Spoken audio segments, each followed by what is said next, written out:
Okay, well, thank you, Robin, and thank you for having Cinepolis in this conference, in this MitaTechTalks. Being Mex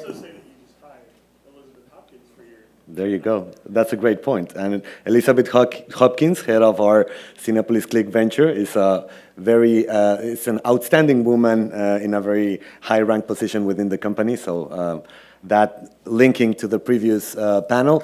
And I'd like to say that being Mexican and being tech passionate, it's really remarkable to have this conference here in Mexico. For that, I'd like to congratulate Lynn and Robin for putting this together. I'm very proud of being here in this initiative. And as I mentioned, I represent Cinepolis. You all know who Cinepolis is, and I'm just going to go quickly through, if I can switch slides.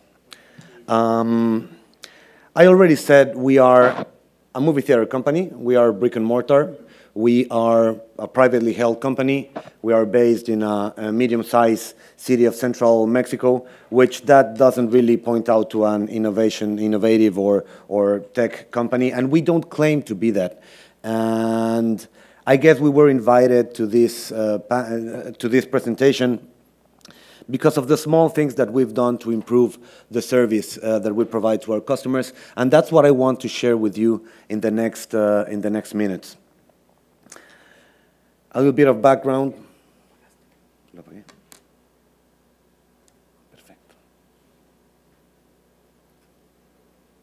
¿Listo? Gracias. We are the fourth largest movie theater company in terms of screen count. The three that precede us are all US-based. We operate in Mexico and other 11 countries, and we run more than 3,000 screens in those 11 countries.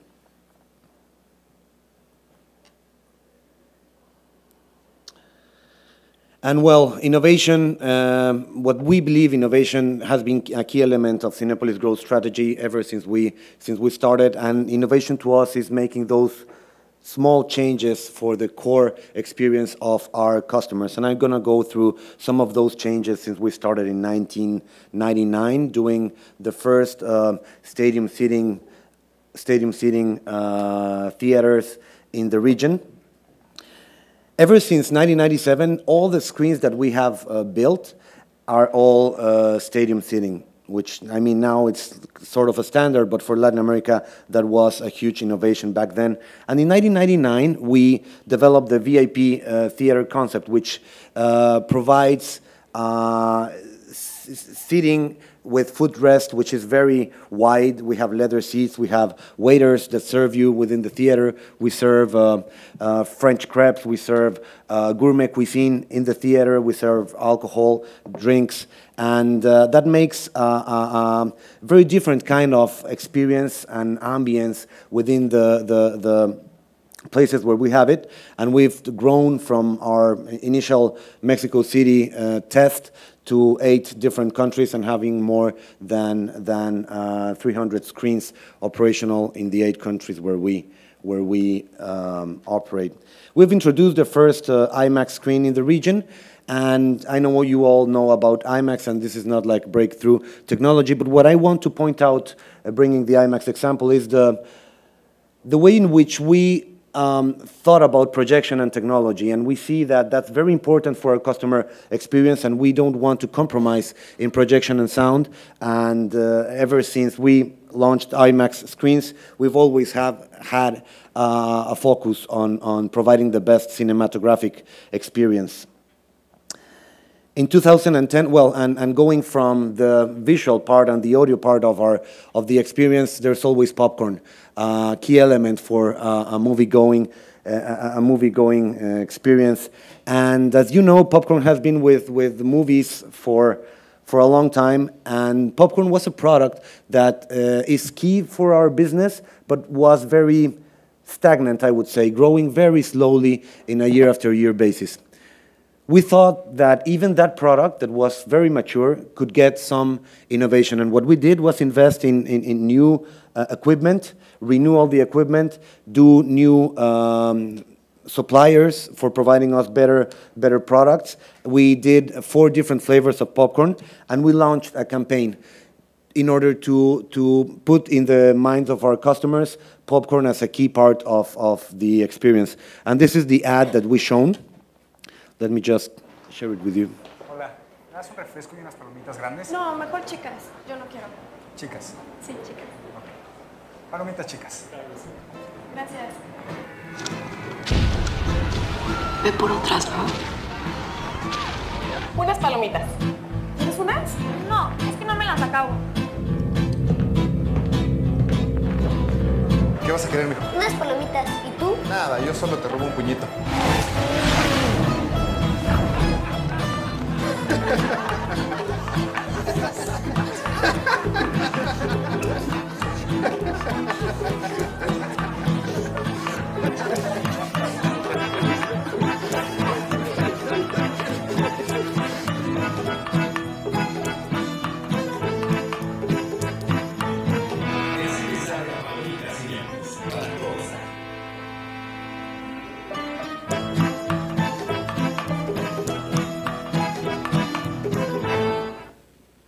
So after this after this campaign, our sales grew 22% the year after. So we find out that even with very mature products, trying to offer them in a smart way with very high quality, customers react to attention to detail.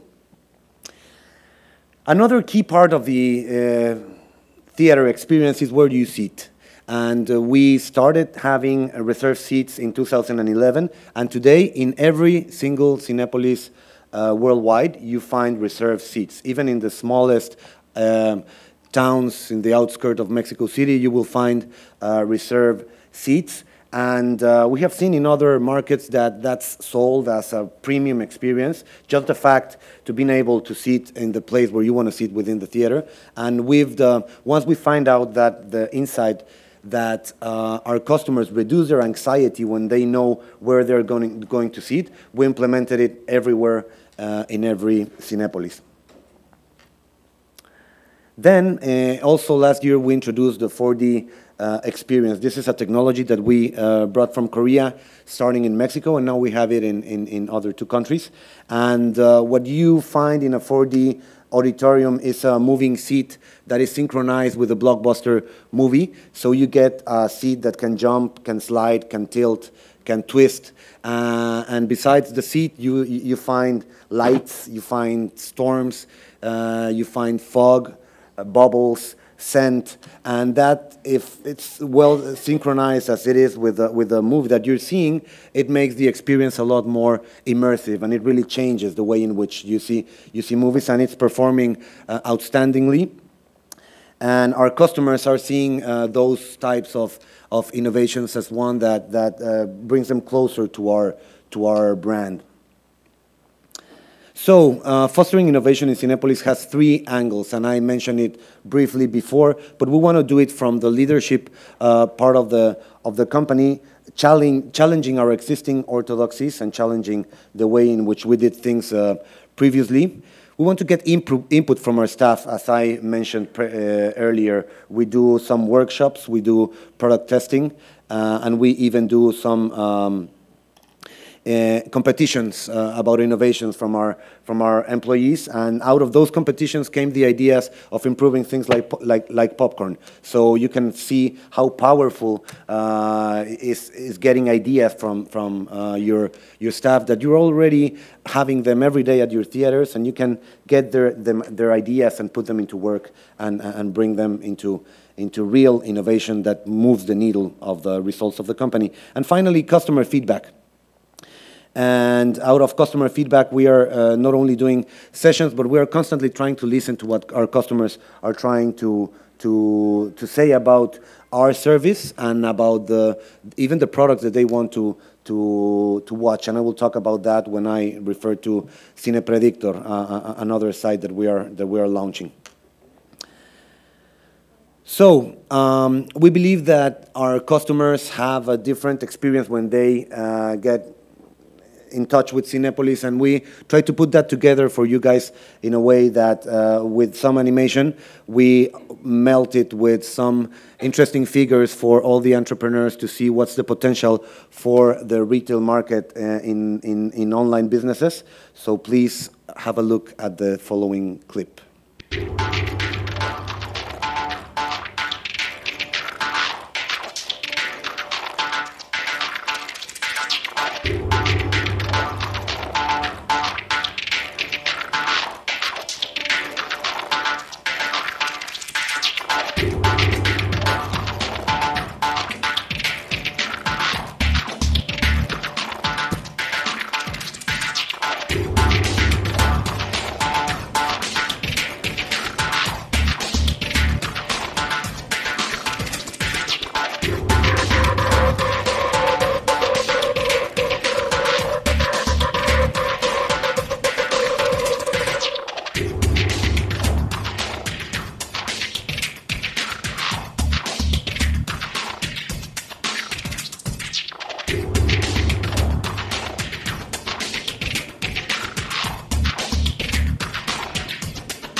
So all of those are applications that we've developed in the past 24 months and that we've brought to the market in a way to get our brick and mortar traditional business closer to our customers and to have them more engaged to the products that we offer.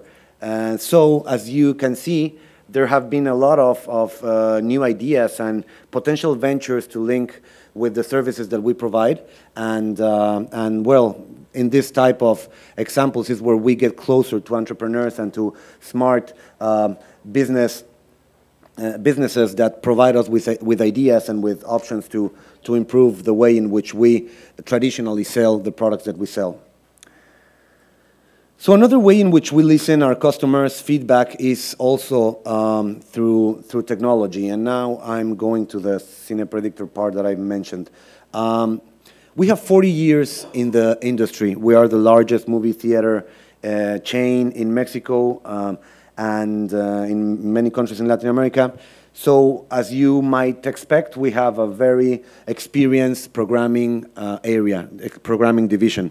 Our head film buyer gets together his team, and every week he tries to predict what's going to be the opening weekend figures for every single title.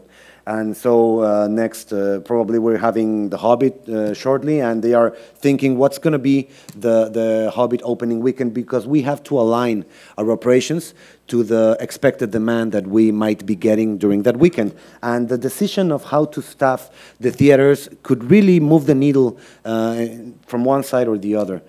So having a good prediction is something really desired in our industry, and it's quite unpredictable how a movie will open. We thought, why don't we use technology to try to see if some algorithms or technology can give us a closer sense of how a movie is going to open. So we started with another new venture, analyzing with artificial intelligence tweets, and the tweets and the buzz around the movies that were coming.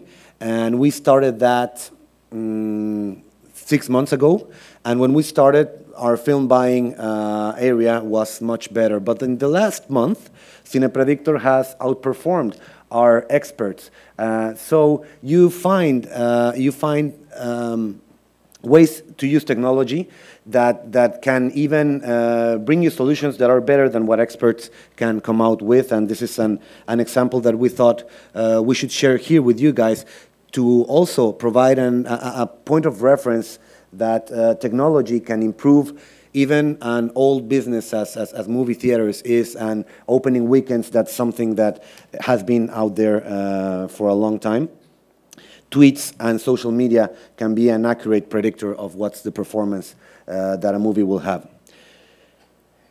So using these examples that were all developed in Mexico has made us understand the Mexican market and develop some knowledge. And based on that knowledge, we have been able to go to other markets. But as I've mentioned earlier this morning, we thought that exactly the things that we developed for Mexico were going to work out everywhere, and that was really not the case.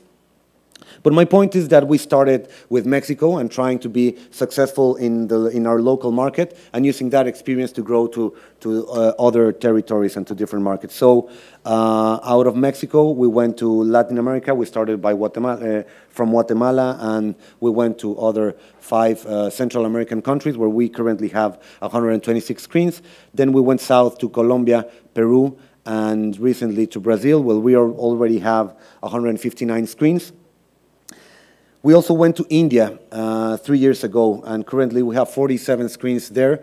It has been slower, our growth in India, but every time we open a theater there, it's just packed, and the numbers are outstanding there in India. And we also went north. We went to the US with a luxury venture, with just luxury cinemas in the Southern California area. And we have been very successful in our venture there as well. But we have been changing the offering for each of these markets. For example, in Brazil, the opportunity in Brazil was based on the fact that it's a non-saturated market, unlike Mexico and other countries that have had very aggressive growth. Brazil haven't, and so that non-saturated market offers an opportunity for companies like ours, and it's also a very fast-growing economy. The challenges are that costs in Brazil are higher in pretty much every industry and every venture, and construction costs are not different. And another challenge is that relationships with developers is something difficult to crack, because they are used to deal with their Brazilian counterparts. We have a 3-year plan where we are intending to grow at a double-digit growth pace in terms of number of screens for the next 3 years. So going to the other side of the world, going to India, there's, of course, a strategic opportunity in India because they have a very strong cinema culture with Bollywood. They are the country that produces the most number of films a year. They produce more than 1,000 films per year, and they consume the most of our industry. They have, as you all know, a very aggressive or very vibrant emerging middle class and young population. And the challenges would be that the supply chain for such a large country are difficult. The consumption in concessions is quite low, much lower than what we find in Mexico and, of course, the US and other countries. And the bureaucracy and licensing processes are very inefficient. We have a 3-year plan to grow more than 50 screens per year, and we will be boosting our presence in India in 2013 in a significant way. And the US. In the US, we find an opportunity with our VIP offering, our VIP experience.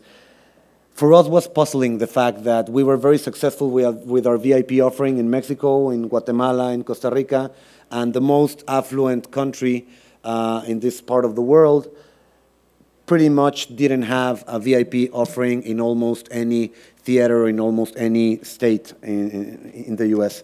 So we started by piloting our idea in the metropolitan area of the San Diego region in Del Mar, and we had tremendous success in an 8-plex there in Del Mar. Currently, we are operating 4 multiplexes between San Diego and LA, all in California, and the numbers are also very positive and very successful. The idea there is to target high-income demographics, which there are a lot of pockets clustered in California, in the East Coast, in Florida, and we will focus those pockets in a geographical way. And the challenges are, of course, strong competition throughout the country. The largest companies of exhibition are based in the US. Strict regulations of alcohol licensing, and as I've mentioned also earlier, film zones. There are zones around large theaters where if you go and put a multiplex there, you will not get product because of protection of large multiplexes. Our 3-year plan is also growing double digits in terms of screen count. So innovation, we see it as a differentiation strategy on a long-term basis. Small changes over time for us is innovating. And what's next for Cinepolis? I'm going to go quickly through. Well, here we will be launching in 2013 an internet video on demand platform called Cinepolis Click. And that for us would be switching from out-of-home entertainment to in-home entertainment. So we will try to entertain our customers from one screen to the other, from the big screen to the small screen. We will try to enter that market based on our strength with studios, with our strong relationship with studios, having a well-known brand and knowing the Mexican market. Those are the levers that we believe are going to be useful for launching our Cinepolis Click project. We will improve our social CRM with more than 10 million users across various databases. We will do them in a single database way, and we will try to use further our social CRM initiatives. We will launch a project that currently is named Cinepolis Wallet, where you can pay as a closed paying system that would be accepted in every platform that we run. We will also improve our digital signage presence. We will have most of our posters and signage within the lobbies based on a digital way, or based on a digital platform. And finally,